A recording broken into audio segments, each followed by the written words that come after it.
aqui, Senhor, porque temos conhecido teu amor. Trazemos em nossos lábios um novo cântico em teu louvor, pois a glória tem enchido este lugar. Estamos reunidos aqui, Senhor, porque temos conhecido teu amor. Trazemos em nossos lábios um novo cântico em teu louvor, pois a glória tem enchido este lugar. Pois a glória tem enchido este lugar. Pois a glória tem enchido este lugar.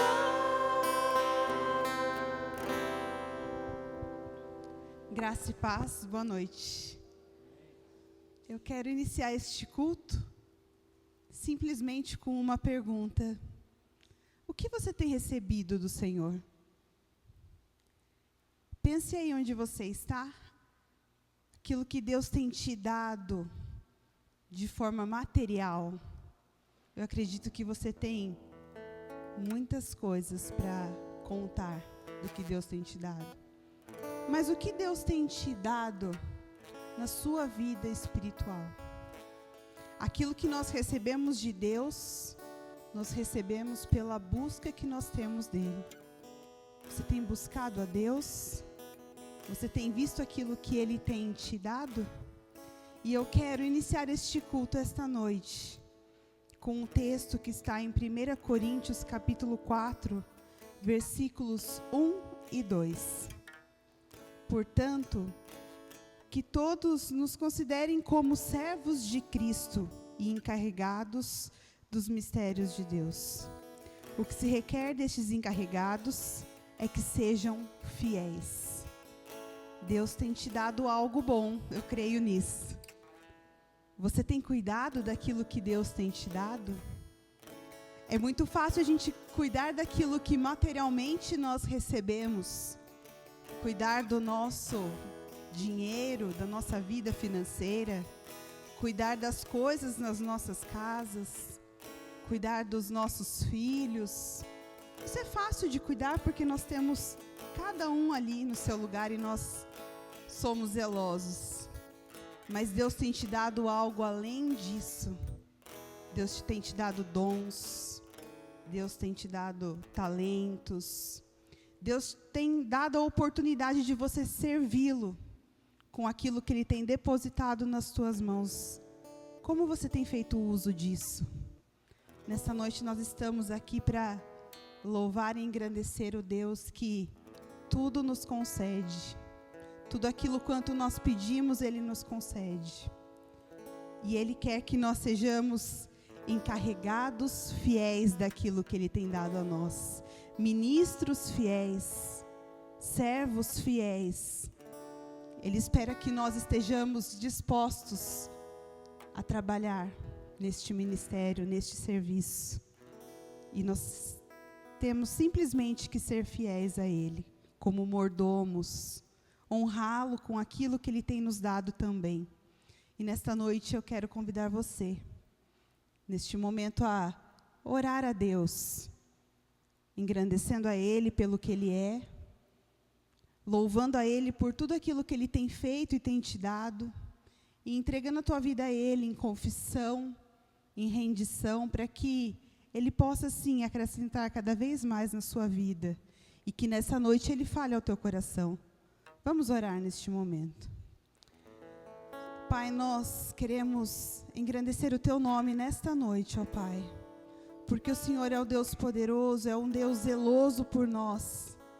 E nós queremos sim, ó Pai, ser fiéis a Ti, ó Deus, por aquilo que o Senhor tem feito a cada um de nós. Queremos ter o nosso coração grato a Deus, por Ti, por tudo aquilo que o Senhor nos concede. E queremos sim Te servir e honrar a Ti, ó Deus, sendo mordomos daquilo que o Senhor tem colocado nas nossas mãos. Que em primeiro lugar as nossas vidas sejam rendidas a Ti, ó Deus, que nós possamos deixar no Teu altar, ó Pai, tudo aquilo que tem sido empecilho de ter uma vida contigo, ó Pai. Queremos entregar a Ti os nossos pecados, porque o Teu Filho um dia, ó Deus, nos lavou destes pecados, ó Pai. Que nós possamos ter um coração humilhado na Tua presença, ó Deus, para que o Teu Santo Espírito seja presente nas nossas vidas, ó Pai.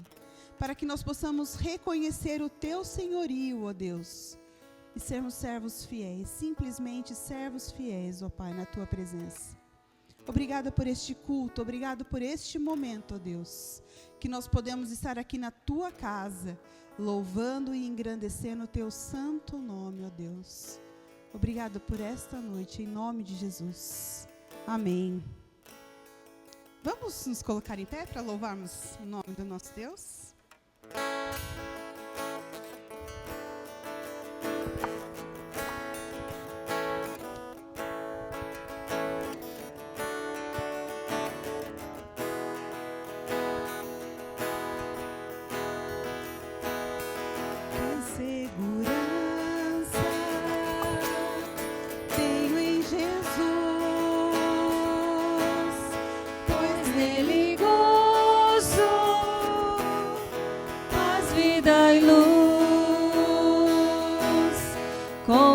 Herdeiro, Deus me aceitou mediante o Filho que me salvou. Conto esta história cantando assim: na cruz foi Cristo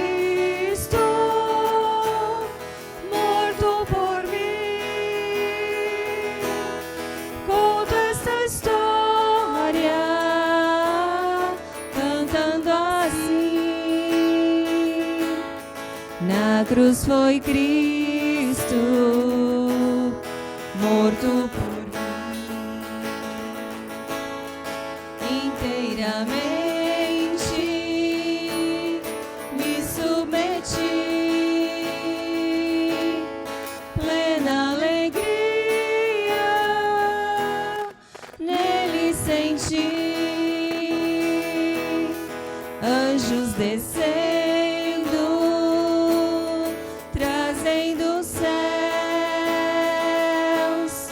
provas da graça que vem de Deus. Conto esta história cantando assim: na cruz foi Cristo morto por mim. Conto esta história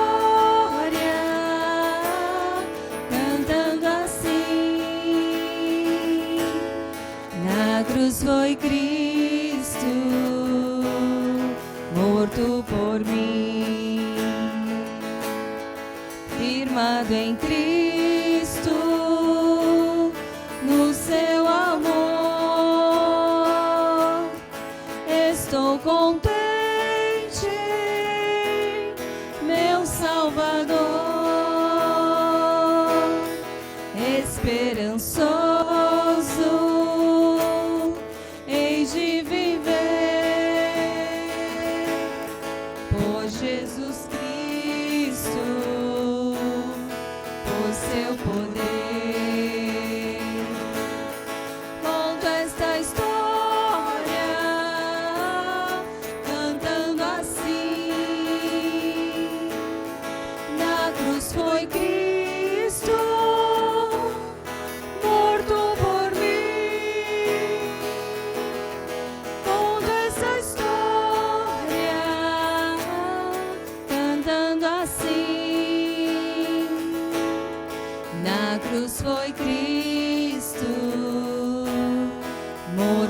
por mim. Na cruz foi Cristo, morto por mim. Aleluia. Nós cremos que Cristo realmente morreu por nós. E que a morte de Cristo na cruz é que nos faz estar aqui hoje. Não fosse por esse motivo, nós não seríamos cristãos. Talvez estivéssemos vivendo uma outra realidade. E muito provavelmente, como outros povos ainda não têm a possibilidade de conhecer a Cristo, não saberiam da maravilhosa ressurreição e daquilo que representou a ressurreição de Cristo para nós. O quanto isso tem relevância nas nossas vidas. Quando nós colocamos a nossa vida na mão do Senhor, nós dizemos que nele confiamos e que nada tememos, é porque Jesus trouxe essa realidade para nós através da sua vinda, da sua existência, da sua morte, da sua ressurreição. Ele é o alfa, o ômega, o princípio e o fim. Nós louvamos a Ele, porque Ele é digno desse louvor, amém? Amém. Nós não louvamos a outros deuses, nós não adoramos os outros ídolos. Nós só temos um Senhor, que é Cristo Jesus. Amém. E é Ele que nós adoramos nessa noite, aleluia.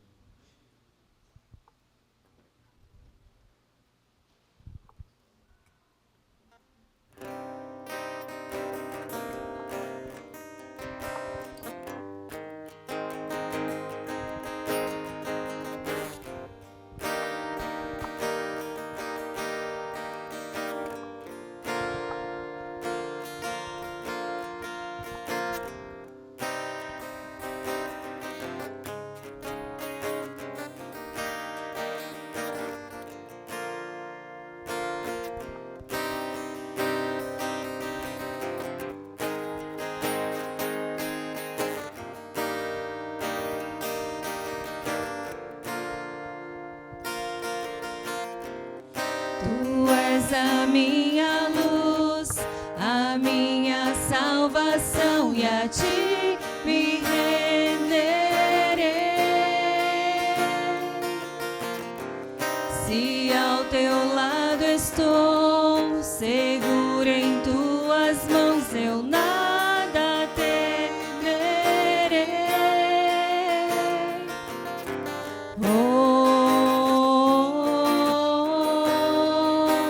Tu és santo, ó Senhor.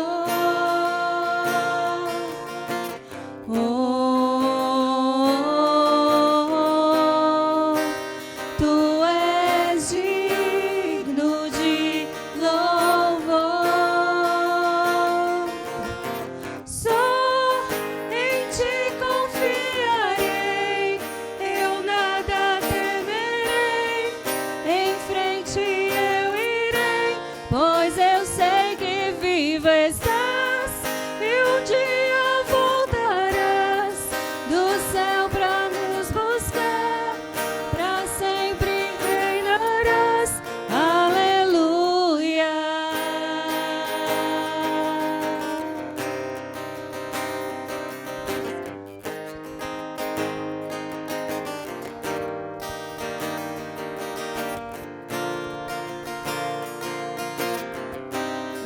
És a minha luz, a minha salvação, e a ti me renderei.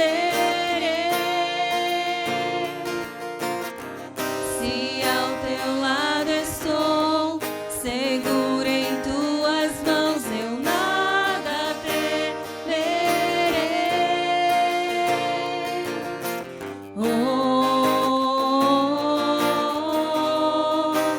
Tu és santo, ó Senhor.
louvamos, ó Deus, te adoramos na essência, Deus, que é o teu amor, que é o teu cuidado, Deus, para conosco. Obrigado, Deus, por que o Senhor tem feito por cada um de nós, Pai. Que o nosso louvor não seja um louvor apenas na nossa boca, Pai.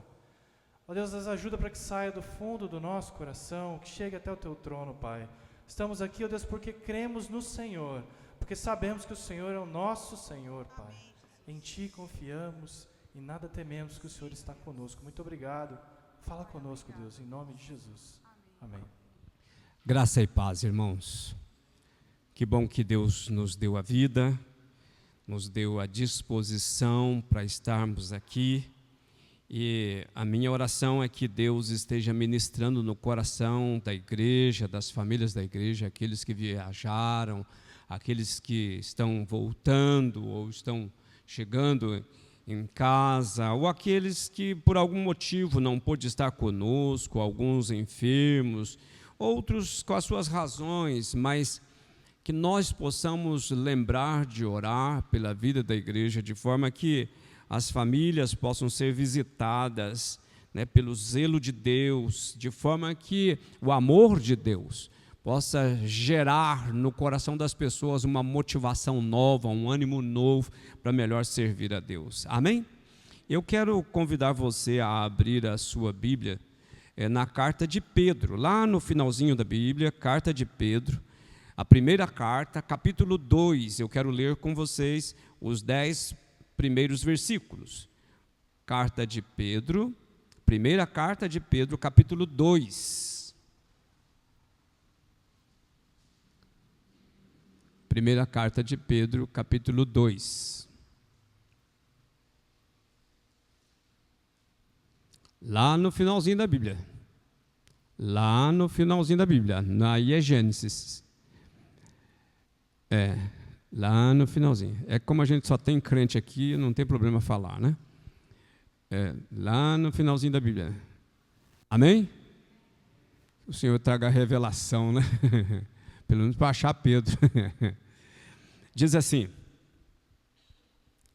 despojando-vos, portanto, de toda maldade e dolo, de hipocrisia e invejas, e de toda sorte de maledicências, desejai ardentemente, como crianças recém-nascidas, o genuíno leite espiritual, para que por ele vos seja dado crescimento para a salvação, se é que já tendes a experiência de que o Senhor é bondoso, chegando-vos para ele a pedra que vive, rejeitada assim pelos homens, mas para com Deus eleita e preciosa. Também vós mesmos, como pedras que vive, sois edificados casa espiritual para ser de sacerdócio santo, a fim de oferecer de sacrifícios espirituais agradáveis a Deus por intermédio de Jesus Cristo.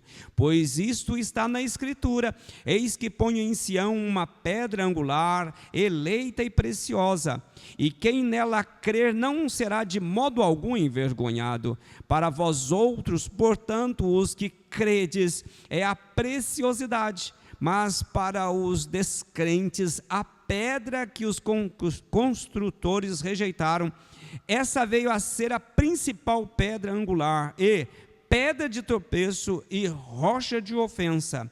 São estes os que tropeçam na palavra, sendo desobedientes, para o que também foram postos. Vós, porém, sois raça eleita, sacerdócio real, nação santa, povo de propriedade exclusiva de Deus, a fim de proclamardes as virtudes daquele que vos chamou das trevas para a sua maravilhosa luz. Vós, sim, que antes não erais povo, mas agora sois povo de Deus, que não tinhais alcançado misericórdia, mas agora alcançastes misericórdia.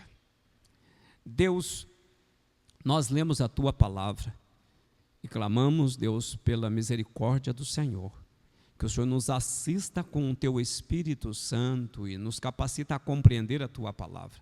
Fala no nosso coração, dá unção tanto para falar como para ouvir, que nós possamos ser edificados, que possamos sair daqui com um propósito de querer crescer, para cumprir o propósito que o Senhor tem para as nossas vidas, que nós queiramos sim sair de uma inércia, queiramos sim experimentar do teu melhor, ser útil, ser produtivo, ser uma semente frutífera, uma árvore frutífera segundo o querer do Senhor.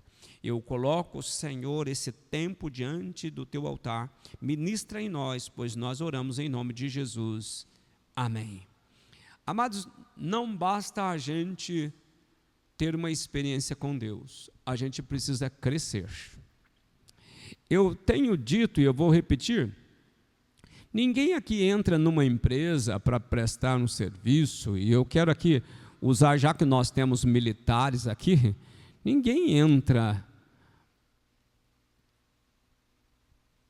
ou é arregimentado numa destas forças que temos na cidade, contente só por ter sido arregimentado. Ah, não, quero ser soldado raso a vida toda. Certamente quem entra pensando que poderá galgar novos postos, ter patentes maiores. Quem entra numa empresa sonha em ter uma oportunidade melhor naquela empresa. Bom, assim nós poderíamos observar que em todas as áreas da vida nós desejamos crescer. Nós investimos nos nossos filhos, entuchamos os nossos filhos de conhecimento, de responsabilidades. Nós queremos que os nossos filhos sejam coisas X, Y, muito mais fazer a nossa vontade. Mas uma coisa que tem ficado a desejar é o desejo de querer crescer na palavra. Nós não sonhamos que os nossos filhos poderão ser missionários, homens de Deus, homens e mulheres de Deus, para cumprir o propósito de Deus. Nós sonhamos ou pregamos sobre a salvação em Cristo. Queremos que Deus tenha misericórdia de nós e nos conceda a salvação. Mas nós nos esforçamos pouco ou nada para receber a salvação. Nós não agimos como cidadãos dos céus. Somos embaixadores que nós não temos interesse de saber do reino de Deus para poder dizer às pessoas. Eu penso que a maior crise da igreja é porque as pessoas passam por toda uma vida na igreja e não têm consciência clara do propósito, do plano de salvação para a sua vida. Se você perguntar, você sabe qual é o propósito que Deus tem para a tua vida? Qual é o plano de salvação que Deus tem? Ele vai dizer, não sei. Lógico, se eu não sei para mim, como é que eu vou poder compartilhar com as pessoas? Como é que eu vou poder repartir com as pessoas da salvação em Cristo? Eu volto aqui, o Du, que gosta de repetir uma frase, ninguém pode dar daquilo que não tem. E esse é o nosso problema, nós temos dificuldade de fazer missão, de levar vidas ao Senhor, porque como é que eu vou levar alguém, apresentar alguém a Jesus, se eu não conheço Jesus? Se eu não sei o que Ele tem para oferecer? Eu só posso oferecer algo que eu sei, que eu conheço, que eu tenho. E a grande crise da igreja hoje é porque a igreja gosta de fazer movimentos. Se for, falando com o Fernando hoje, né? Se nós resolvemos fazer um jantar aqui, olha, se for fazer um churrasco, então, Fernando, olha, sai gente até do cemitério para vir. E a igreja gosta de movimento, gosta de fazer. Sabe o que a igreja não gosta? De ser disciplinada num discipulado, de poder caminhar com alguém, de pagar preço para crescer.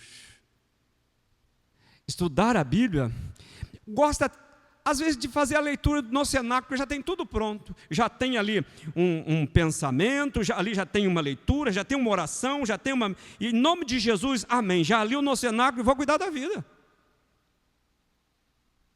E esse é o grande desafio nosso. Até onde queremos ou desejamos chegar? Será que é tudo isso que Deus esperava de nós? Ele mandou seu filho, o único filho, a morrer no Calvário, para que eu pudesse viver uma vida cristã, contentando em fazer uma leitura do nosso cenáculo? Será que Deus não tem mais nada para nos oferecer? E eu queria perturbar você. Eu disse no domingo passado, eu vou repetir, eu quero que você saia daqui perturbado. Em vez de vocês falarem assim, nossa, a palavra foi boa, né, pastor? Sair falando assim, olha, que palavra, pegou, bateu duro, hein? Eu vou ter que batalhar para mudar, para fazer diferença. O meu desejo é que você saia daqui bravo comigo. Fala, puxa, que palavra dura. Triste vai ser se você sair daqui e falar, nossa, pastor, trouxe uma boa palavra, hein? Mas voltar esperando o próximo domingo para poder se alimentar de uma boa palavra sem o propósito de mudar. Se nós queremos fazer diferença, nós precisamos sair da zona de conforto e querer mudar, querer experimentar o novo de Deus, porque Deus tem muito para oferecer.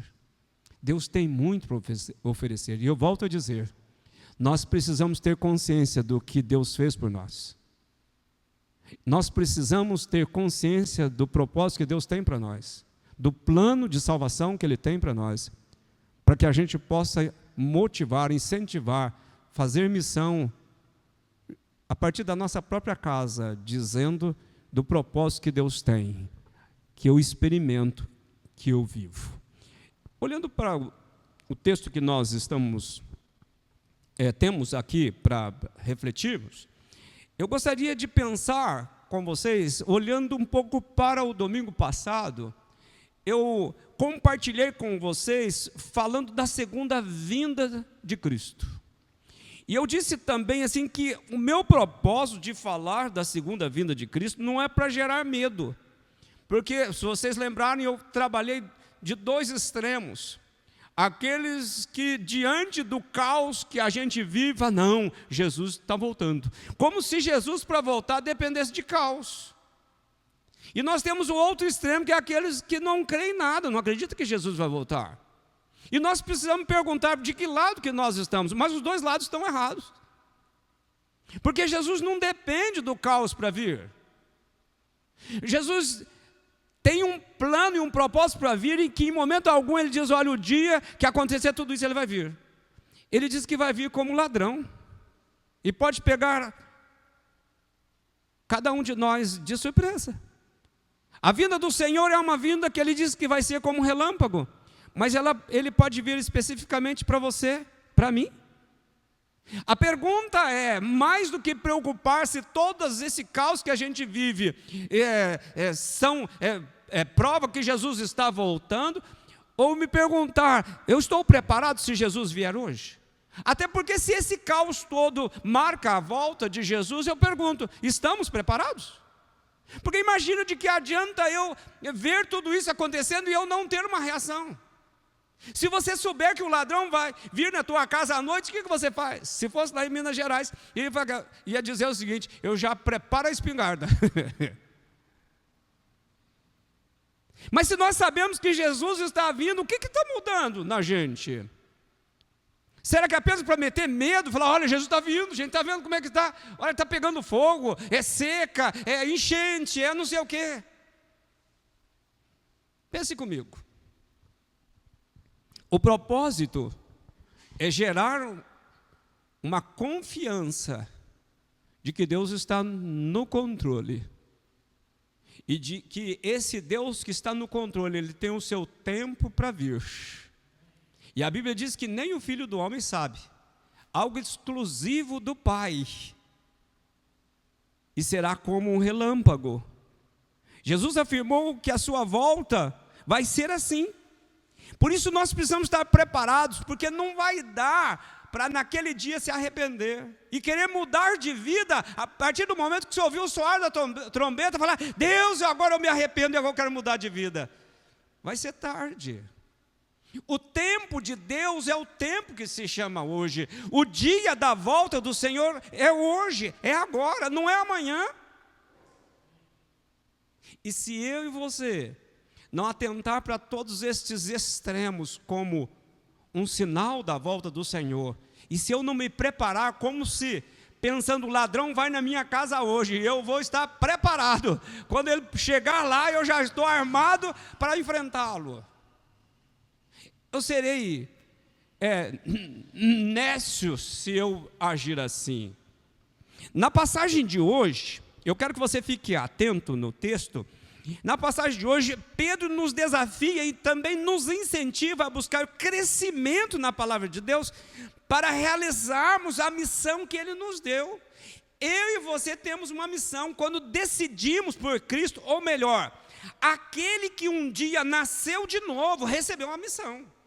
Ele não trouxe uma missão para crente, para religioso, ele trouxe uma missão para quem um dia teve uma decisão ao lado de Jesus. E isso é muito mais sério, porque o religioso não tem compromisso com o ID. Mas quem nasce de novo e experimenta de Jesus, tem um compromisso. E eu vou mostrar para você nesse texto. Ouça bem. O capítulo 1, se você tiver com a Bíblia aberta, fica aí acompanhando. Pedro fala do estilo de vida dos crentes, e ele trabalha a questão da vida de santidade, no capítulo 1. No capítulo 2, que é o texto que nós estamos refletindo, ele trata do crescimento daqueles que se converteram a Cristo. Porque não basta a gente converter a Cristo e não querer experimentar dele, viver, relacionar com ele. Quem tem uma experiência com o Senhor passa a desejar ardentemente em querer conhecer, saber mais dele. E vejam, ninguém que tenha tido um encontro com Cristo pode deixar de alimentar da fonte da palavra de Deus. E ninguém que se alimenta da palavra de Deus continua numa inércia. Então é fácil você saber se você tem alimentado dessa palavra de Deus, perguntar como é que está a tua vida espiritual. Você tem crescido? O que faz a pessoa viver numa inércia, numa indiferença, é exatamente o fato de não se alimentar da palavra. Só é possível contentar com a religiosidade quem simplesmente contenta em viver a religião. Porque na medida que você começa a ler a palavra, estudar a palavra por si mesmo começa a nos despertar, começa a nos estimular, nos exortar, nos desafiar, começa a revelar as coisas de Deus, a profundidade de Deus, o amor de Deus, a graça de Deus, essa bondade de Deus por ter nos alcançado. Estávamos mortos em nossos delitos e pecados, e Ele nos deu vida juntamente com Ele.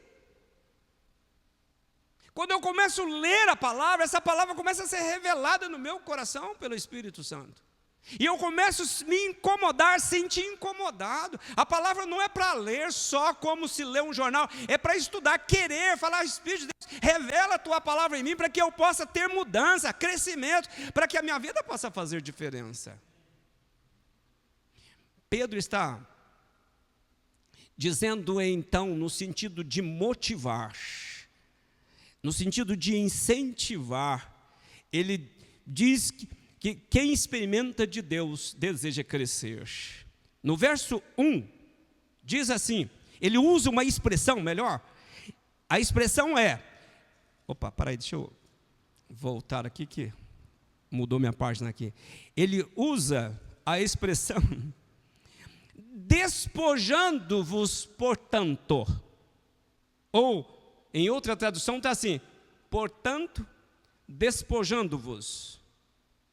Mas de uma forma ou de outra, eu quero que você entenda que despojar é deixar de lado. É como se você tirasse uma roupa suja e a colocasse de lado. Uma roupa imunda que você tira e você coloca de lado. E você reveste de uma roupa limpa. Aquela roupa é suja. Então Pedro está dizendo que a gente precisa primeiro despojar de toda a maldade. Olha só, a ideia de despojar é de deixar de lado, ou seja, o crescimento ele vem por meio de uma ruptura com as práticas do passado antes de Cristo. Eu só cresço se eu buscar uma ruptura da vida anterior com a vida que eu passei a viver em Cristo. Não dá para ser uma nova criatura usando a mesma roupa que eu usava antes. As roupas que estavam sujas e imundas eu preciso tirar, preciso pôr roupas novas, vestes limpas. E o novo nascimento é exatamente essa ruptura com a prática do passado, antes de Cristo. Antes de Cristo, a vida era vazia e fútil.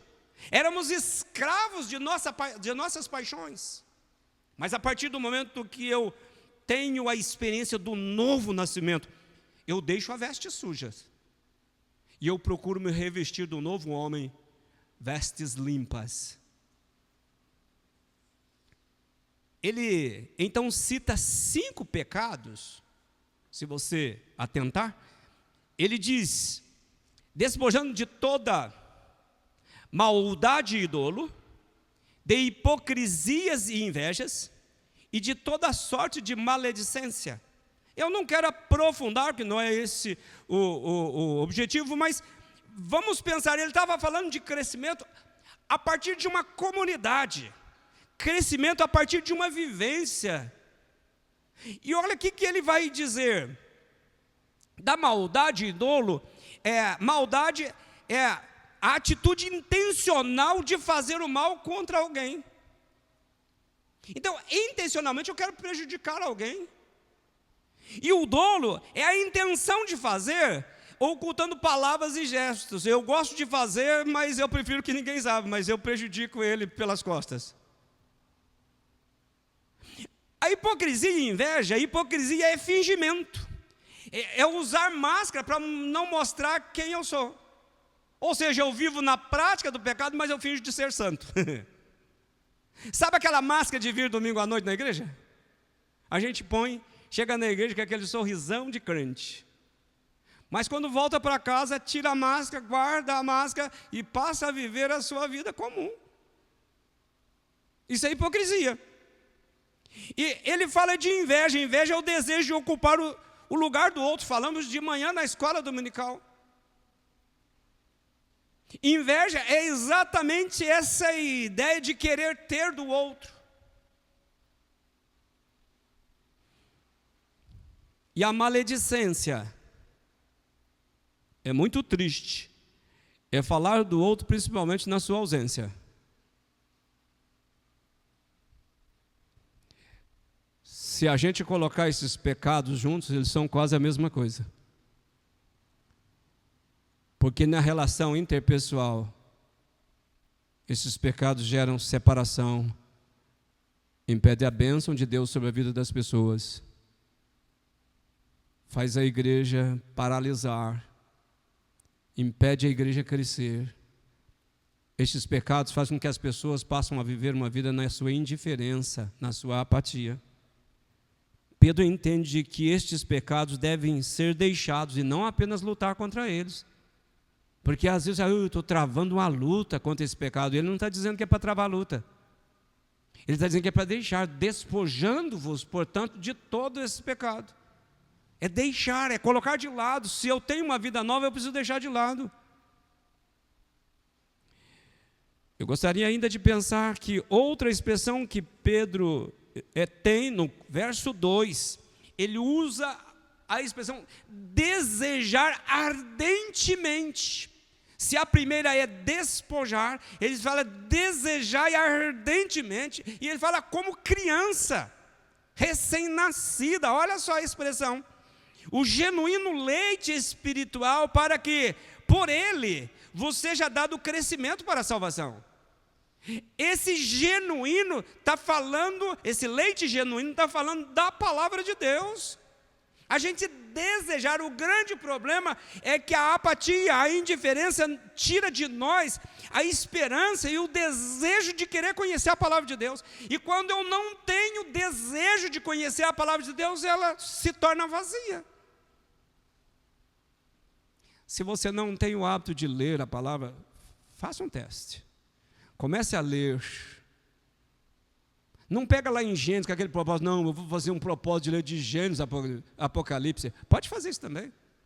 Mas escolha um livro que você julga ser mais fácil a tua compreensão e fala para o Espírito, revela-me a tua palavra. Você vai ver que as insondáveis coisas de Deus serão reveladas a você e você vai ficar incomodado com aquilo que a palavra de Deus revela. Porque a palavra de Deus é um manual para o nosso viver. Então o verso 2, ele diz, como criança precisamos ter o desejo de nos alimentar da palavra, porque é ela que gera crescimento, não tem outra forma de crescer. Por isso que ele diz, na relação interpessoal, ele está dizendo de despojar. Bom, eu despojei desses pecados que impedem relacionar na comunidade. Bom, mas agora eu preciso de algo mais, eu preciso crescer. Então, uma segunda coisa que Pedro trabalha é isso, você precisa crescer na palavra. E já o verso 3, nós vamos ter uma expressão que ele diz, se é que já tendes experimentado a bondade do Senhor. É interessante isso.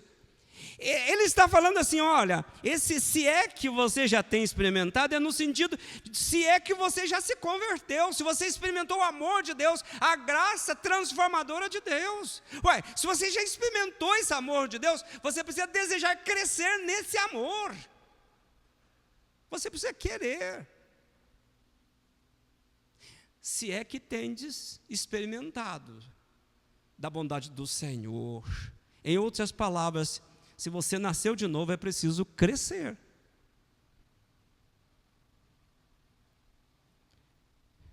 Eu gosto de brincar com o nosso irmão Aparecido, pai do Fernando.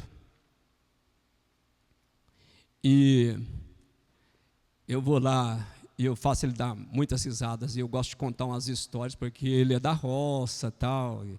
E como eu sou caipira que nem ele, então a gente se dá bem, a gente dá boas risadas. Mas eu estava dizendo para ele o seguinte, que lá em Minas tem uma expressão que diz assim, olha, por exemplo, eu conheço o Walter agora aqui neste período que eu estou. Mas daí eu vou embora daqui, sei lá, 20 anos. Eu encontro com a Marilda e pergunto do Walter, e o Walter, como é que está? Está tudo bem e tal? Ele fala assim, está no mesmo batidão. Sabe o que está querendo dizer com isso lá em Minas? Que o camarada passou o tempo, mas ele não mudou de vida, continua do mesmo jeito. Encrenqueiro, entendeu? Brigão, né? É brincadeira. Você passa o tempo, mas a vida continua do mesmo jeito, você não mudou, está no mesmo batidão. Imagina que tristeza você passar uma vida toda na igreja e você não experimentar de Deus, não crescer, não usufruir do melhor de Deus, que prejuízo. Tipo assim, uma vida cristã egoísta, eu já tomei uma decisão ao lado de Jesus, e tá bom, eu já estou com a minha salvação garantida, já comprei o ingresso, agora, quem não comprou, o problema é de quem não comprou. Mas nós experimentamos do melhor que Deus tem para a gente, que é a vida com Ele, e eu vou mostrar para você isso. A falta de crescimento gera apatia, indiferença para com a obra de Deus, para com a palavra de Deus. Por isso que no verso 4, veja aí, ele vai dizer, chegando-vos para ele a pedra que vive, rejeitada assim pelos homens, mas para com Deus eleita e preciosa. Esse ato de achegar para Deus tem a ver com a vida de intimidade. O Cristo que nós servimos é um Cristo vivo. É a pedra angular, ou seja, acostumava-se escolher entre as pedras qual pedra que colocaria na base para construir uma obra em cima. Se a nossa vida, nós temos a pedra angular, o alicerce da nossa vida é Cristo, nós precisamos nos aprofundar neste Cristo vivo que nós servimos. Ele diz, achegando-vos, falando de vida de intimidade com Deus. A vida cristã tem sentido se nós tivermos intimidade com Deus. É como se você ter amizade com alguém. Pensa bem que coisa mais sem graça. Você fala, você é amigo do Fernando? Sou. Mas qual foi a última vez que você tomou um cafezinho? Não, nunca tomei, mas sou amigo dele. Você já bateu um papo? Não, nunca conversei com ele. É apenas uma adoção de amizade, mas sem o interesse de relacionar, de conviver. E é quando nós começamos a conviver, é que nós começamos a aprender a amar. A gente começa a descobrir defeitos, começa a descobrir valores, e a gente aprende nessa convivência. Assim é com a vida com Deus. Nós começamos a apresentar a Deus as nossas falhas, nossas fraquezas. Nós começamos a ver o amor de Deus por nós, apesar de nós, a sua compaixão por nós. Intimidade é uma vida contínua com Deus, é uma experiência de estar com Deus. O verso 4, então, recomenda que nos acheguemos para a pedra que é Jesus, rejeitada pelos homens, mas preciosa para Deus. E é interessante, se você atentar para o verso 5, ele vai dizer: também vós, como pedras que vivem, sois edificados, casa espiritual, para ser sacerdócio santo, a fim de oferecer sacrifícios espirituais agradáveis a Deus, por intermédio de Jesus Cristo. Amados, ele diz que nós também somos pedras preciosas, nós somos preciosos para Deus. E nós somos tão preciosos que ele fez de nós sacerdote santo, ou seja, a partir daquele momento em que o véu do templo foi rasgado, esse acesso a Deus foi permitido a nós. Nós nos tornamos sacerdotes, nós podemos aproximar de Deus, nós podemos relacionar com Deus. E eu sei que o meu tempo já passou, mas eu gostaria de pensar com você. Essa pedra viva é Jesus, e nós vamos alicerçar nossa fé ali, nosso crescimento ali. Isso nós só vamos crescer se nós tivermos bases sólidas, e esta base sólida é a palavra de Deus, é Jesus Cristo, nosso Senhor. E para eu concluir, eu quero ainda falar com vocês do verso 9. Ele diz assim: vós, porém, sois raça eleita, sacerdócio real, nação santa, povo de propriedade exclusiva de Deus, a fim de proclamardes as virtudes daquele que vos chamou das trevas para a sua maravilhosa luz. Ou seja, nós temos uma missão. Sabemos que Jesus está para voltar, a sua vinda é real, a sua segunda vinda é real. E nós precisamos desejar ardentemente crescer, deixar o pecado, querer crescer, experimentar de Deus, a chegar a Ele, buscar uma vida de intimidade com Deus, porque nós temos uma missão. E qual é a missão? Veja o verso 9. Ele diz que Deus nos fez o quê? Veja aí. Nós somos uma raça eleita, Deus nos escolheu. E Deus fez de nós sacerdócio real, ou seja, nós temos livre acesso ao Pai. Nós somos uma nação santa, separada, um povo de propriedade exclusiva. Fomos comprados por um alto preço, preço de sangue. Com que finalidade? Para proclamarmos as virtudes daquele que vos chamou das trevas para a sua maravilhosa luz, ou seja, para testemunhar o poder de Deus, para falar da salvação de Deus, para levar vidas a conhecer o Evangelho de Jesus Cristo. Eu quero concluir essa palavra pensando com você o seguinte: Jesus está para voltar, e nós precisamos nos preparar para a volta do Senhor. Mas neste preparo, nós temos que levar em conta a nossa responsabilidade missionária. O Senhor vai voltar quando o Evangelho for pregado a toda criatura. E eu e você fomos enviados a pregar. E nós precisamos questionar o que é que a gente está fazendo para que Jesus possa voltar, para contribuir com a volta do Senhor, para que a gente possa cantar Maranata, ora vem Senhor Jesus, dizendo: Senhor, estou fazendo a tua obra, pode vir, nós estamos contribuindo. Somos preciosos para Deus, e Ele deseja que a gente invista no reino, que a nossa vida, ao compartilhar com as pessoas, a nossa forma de pensar, falar, agir, seja como cidadãos do reino, para que as pessoas que relacionar conosco possam ver em nós diferença. Nós não temos que ser diferentes, precisamos fazer diferença. Nós precisamos permitir que as pessoas olhem para nós e falem assim: você tem algo diferente. E você não venha dizer: é porque eu sou corintiano. Mas que você pode dizer: é porque um dia eu tomei uma decisão ao lado de Jesus. Sou propriedade exclusiva de Deus, a minha vida foi entregue para Jesus. E eu amo o Senhor, e Ele quer usar a minha vida para abençoar você. Eu me lembro que já faz um bom tempo, o meu ex-sogro, ele se converteu. E ele gostava de tomar uma. Na sexta-feira ele ficava quase que possesso, porque ele não via a hora de chegar, reunir com a irmandade lá da família dele, que era muito grande, e encharcar. Ele ficava, quinta-feira ele estava desesperado, porque amanhã é sexta. E ele vivia falando para mim, não sou viciado, não. Eu falei, dá para notar. E ele aos poucos foi indo para a igreja. Eu lembro que em princípio ele não aceitava, depois ele resolveu vir e sentar lá no último banco, uma indiferença total, e o Espírito Santo começou a falar com ele. Até que um dia, num apelo, ele veio e entregou a vida dele para Jesus. O batizado dele foi uma festa. Aí ele estava testemunhando como foi a primeira sexta-feira depois que ele voltou lá da Irmandade. Chegou com uma garrafa de Coca-Cola debaixo do braço. E quando os irmãos viram, virou crente, vai ser pastor também. E zombaram dele. E ele disse com toda tranquilidade, disse, olha, na verdade, eu não virei crente, eu não virei pastor, na verdade, eu tive um encontro pessoal com Jesus.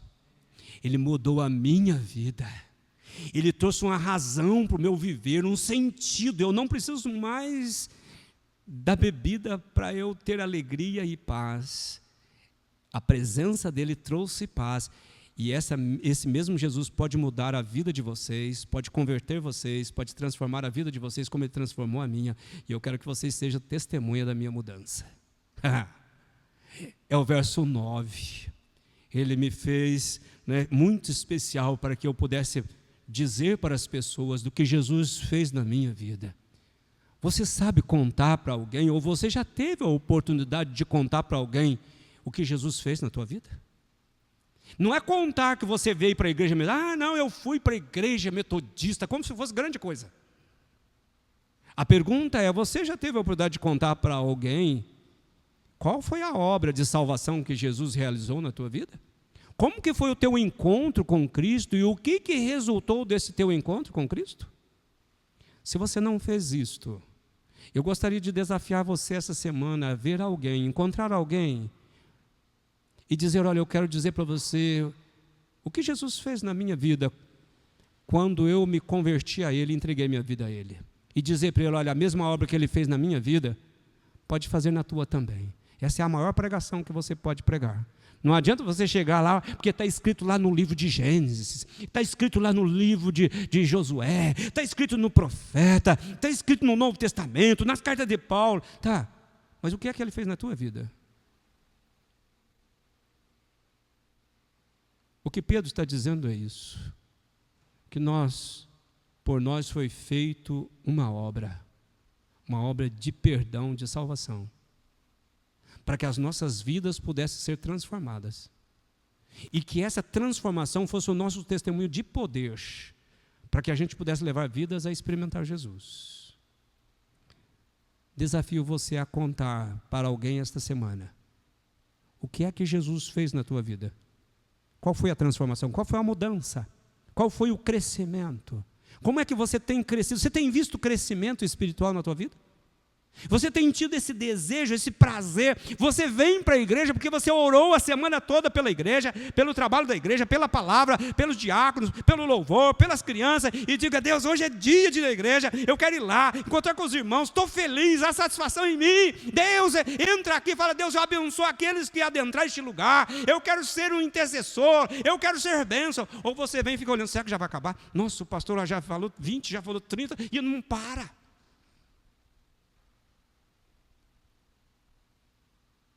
Volte para casa com esse propósito. O que Jesus fez na tua vida? Conte para alguém. Essa vai ser a maior pregação da tua vida. E certamente essa pessoa vai se render aos pés de Jesus. Vai se converter a Cristo. E vai ser o próximo irmão que você vai ter sentado no banco com você. Seu discípulo. Real discípulo. Fruto de uma obra que Deus fez no teu coração. A semente que foi colocada no teu coração, ela é rica, poderosa. Deixa que o Espírito, a água do Espírito caia sobre ela, para que possa nascer, possa frutificar, porque esse é o propósito de Deus. Feche os seus olhos. Coloque a tua vida diante de Deus. Fala para Deus colocar alguém na tua vida para você falar com ela essa semana da obra que Ele realizou na tua vida. Fala, Deus, eu quero contar para alguém essa semana. Eu quero dizer para alguém, coloque alguém na minha vida. Ele vai colocar uma pessoa que você menos espera. E Ele vai te dar poder. Ele vai te dar sabedoria, vai te dar unção. E você vai levar essa pessoa aos pés de Jesus. Creia nisso. Saia daqui com esse propósito. Se apresente a Deus. Fala para Deus que você quer crescer, que você quer fazer uma ruptura com a vida do passado, para viver uma vida nova, revestido de um novo homem, desejando sim crescer na palavra, se apegando à palavra e se aproximando de Deus, vivendo uma vida de intimidade com Ele, porque é aí que vai vir poder, para que você possa fazer a obra de Deus. O Senhor sabe o que cada um compreendeu desta palavra.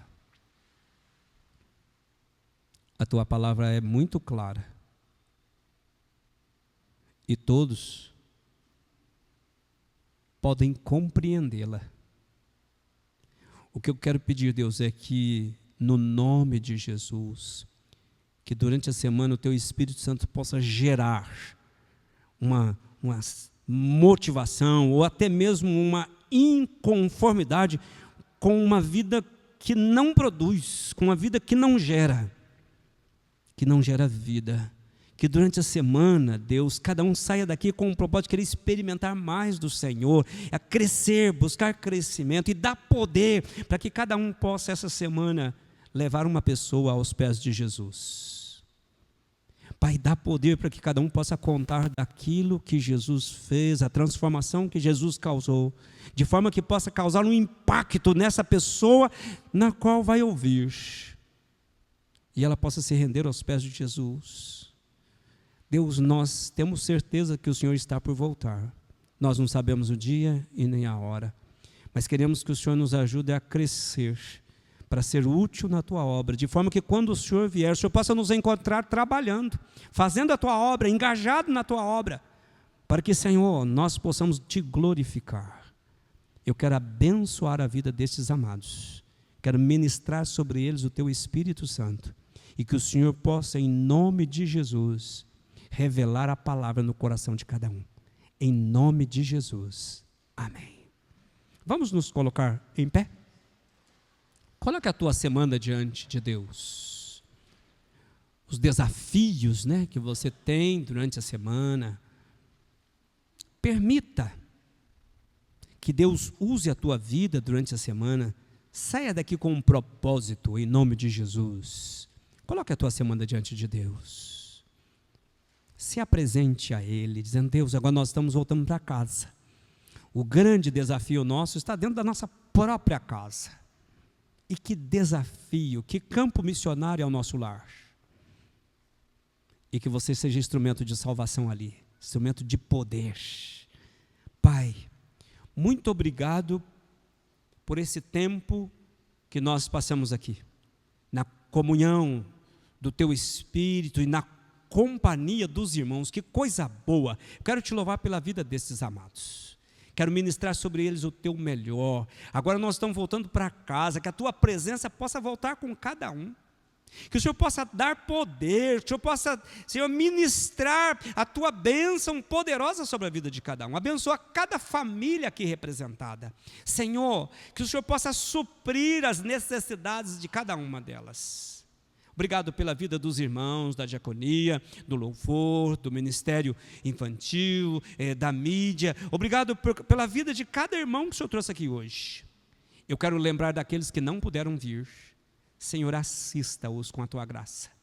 Que o Senhor possa ministrar o Teu melhor sobre eles, que o Teu zelo esteja sobre cada um deles, que o Teu amor seja derramado sobre a vida de cada um deles, que esse amor possa gerar um constrangimento, uma rendição, uma disposição nova, uma vontade nova de querer crescer no Senhor, de se unir a nós, de caminharmos juntos, sermos força na obra do Senhor neste lugar. Que o Senhor possa ministrar sobre aqueles que estão enfermos, sobre aqueles que estão, Senhor, desanimados. Traga uma motivação nova, traga uma razão nova para te servir e amar. Nos leva nessa paz. Muito obrigado, Deus, por esse tempo, pela tua palavra, por cada ato deste culto. É no nome de Jesus que nós oramos. Amém e amém. Graças a Deus. E que a graça de nosso Senhor e Salvador Jesus Cristo, e o amor de Deus nosso Pai, e a sublime comunhão do Espírito Santo esteja conosco, com todo o povo de Deus espalhado pela face da terra, hoje e para sempre. Amém.